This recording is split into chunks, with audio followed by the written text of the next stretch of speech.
Assalamualaikum warahmatullahi wabarakatuh. Perkenalkan, nama saya Aisyah Fitriana Hepti dengan NIM 253690001. Baik, saya di sini akan menjelaskan tentang kajian kasus hukum adat Papua mengenai konflik tanah adat dan pengakuan hak huliat. Lanjut dengan materi latar belakang. Hukum adat Papua hidup dan dipegang kuat oleh masyarakat adat sebagai pedoman kehidupan sosial. Tanah bagi orang Papua bukan hanya harta benda, tetapi juga identitas dan sumber kehidupan. Konflik muncul karena tanah adat sering dianggap tanah negara oleh pemerintah dan perusahaan. Pengakuan hak ulayat secara hukum masih lemah walau sudah diatur dalam Undang-Undang Dasar 1945 dan Otonomi Khusus Papua. Rumusan masalah. Yang pertama, bagaimana posisi dan pengakuan hak ulayat masyarakat adat Papua dalam sistem hukum nasional. Yang kedua, apa faktor penyebab terjadinya konflik tanah adat di Papua. Yang ketiga, bagaimana solusi penyelesaian sengketa tanah adat yang adil dan menghormati hukum adat. Tujuan kajian menganalisis konflik tanah adat di Papua berdasarkan perspektif hukum adat dan hukum nasional, menjelaskan peran hukum adat dalam perlindungan hak ulayat masyarakat Papua, memberikan gambaran solusi penyelesaian sengketa tanah adat yang berkeadilan sosial dan kultural. Landasan hukum.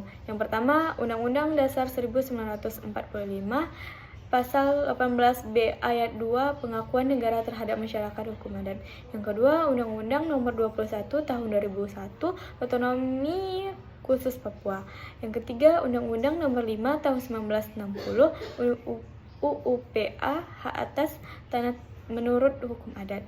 Yang keempat, Putusan MK Nomor 35 PUU X 2012. Hutan adat bukan lagi hutan negara. Yang kelima, Perdasus Papua tentang pengakuan hak masyarakat adat. Lanjut dengan gambaran umum khusus. Konflik tanah adat di Kabupaten Mimika, Papua Tengah. Pemerintah menggunakan tanah adat untuk proyek pembangunan bandara dan jalan. Masyarakat adat menolak karena tidak dilibatkan dalam musyawarah dan tidak menerima ganti rugi adat.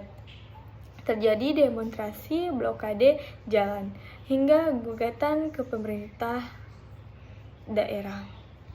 Pandangan masyarakat adat. Tanah adalah warisan leluhur dan bagian dari identitas suku. Penguasaan tanah harus berdasarkan musyawarah adat. Uang ganti rugi bukan solusi karena tanah memiliki nilai spiritual. Mereka menurut pengakuan resmi hak ulayat dan perbaikan komunikasi dengan pemerintah. Pandangan pemerintah menganggap proyek dilakukan demi kepentingan umum dan pembangunan daerah, mengacu pada hukum positif bahwa tanah yang tidak bersertifikat dianggap tanah negara, menyatakan telah memberikan kompensasi finansial kepada sebagian warga. Tidak semua pemerintah daerah memahami prosedur pengakuan hak ulayat. Analisis kajian, pertentangan norma. Hukum adat mengakui kepemilikan komunal, sedangkan hukum nasional menekankan legalitas formal atau sertifikat. Implementasi lemah.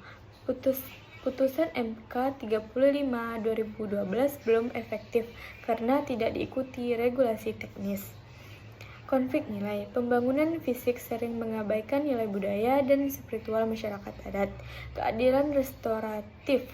Diperlukan pendekatan hukum yang mempertemukan adat, negara, dan hak asasi manusia. Upaya penyelesaian. Yang pertama, mediasi berbasis adat, musyawarah antara pemerintah, tokoh adat, dan masyarakat. Yang kedua, pemetaan wilayah adat secara partisipatif agar batas hak ulayat jelas. Yang ketiga, pembuatan peraturan daerah khusus atau perdasus untuk memperkuat perlindungan hukum. Yang keempat, pendampingan hukum oleh lembaga adat dan organisasi masyarakat sipil. Yang kelima, dialog berkelanjutan agar pembangunan tidak mengorbankan hak adat. Baik, kita lanjut dengan refleksi kajian. Konflik tanah adat bukan hanya personal hukum, tetapi juga masalah keadilan sosial dan penghormatan budaya. Pengakuan hak ulayat mencerminkan penghargaan terhadap jati diri masyarakat Papua. Hukum nasional perlu lebih inklusif dan menghormati hukum adat yang hidup dalam masyarakat. Kasus kerusakan lingkungan dan hilangnya akses. Hutan adat yang menjadi sumber makanan, obat, dan bahan ritual ditebang.